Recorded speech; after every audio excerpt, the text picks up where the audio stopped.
Hello, I am Nigar Kocharli, Charles Dickens 2012 project partner, British Council, Baku, Azerbaijan. I am bookstore owner. Matfuck Papers. Familiar episode from parent to child. My child, to recount with what trouble I have brought you up, with what an anxious eye I have regarded your progress, how late and how often I have sat up at night working for you, and how many thousand letters I have received from and written to your various relations and friends, many of whom have been of a querulous and irritable turn, to dwell on the anxiety and tenderness with which I have, as far as I possess the power, inspected and chosen your food, rejecting the indigestible and heavy matter which some industrious but well-meaning old ladies would have had you swallow, and retaining only those light and pleasant articles which I deemed calculated to keep you free from all gross humours, and to render you an agreeable child, and one who might be popular with society in general,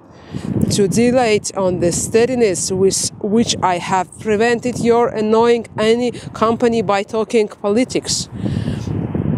always assuring you that you would thank me for it yourself some day when you grew older, to expatiate, in short, upon my own assiduity as a parent, in beside my present purpose, though I cannot be contemplate your fair appearance, your robust health, and unimpeded circulation, which I take to be the great secret of your good looks, without the liveliest satisfaction and delight.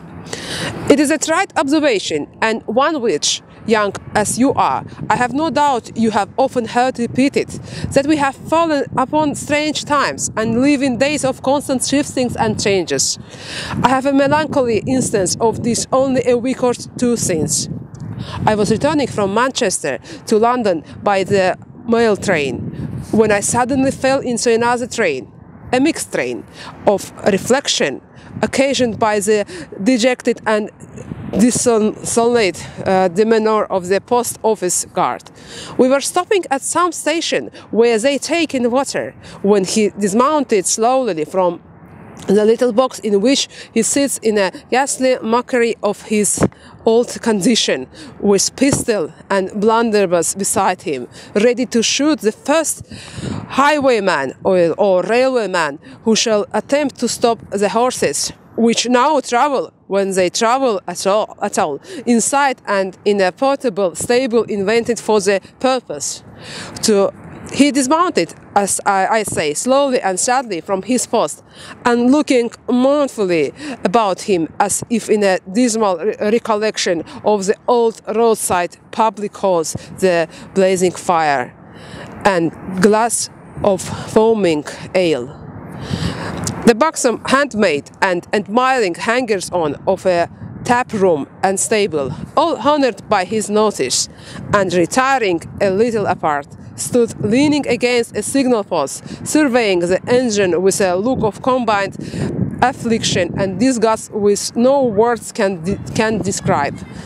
His scarlet coat and golden lace were tarnished with ignoble smoke. Flakes of soot had fallen on his bright green shawl, his pride in days of yore. The steam condensed on the tunnel from which we had just emerged shone upon his hat like rain. His eye betokened that he was thinking of the coachman, and as it wandered to his own seat and his own fast-fading grab, it was plain to see that he felt his office and himself had alike no business there, and were nothing but an elaborate practical joke. Finish.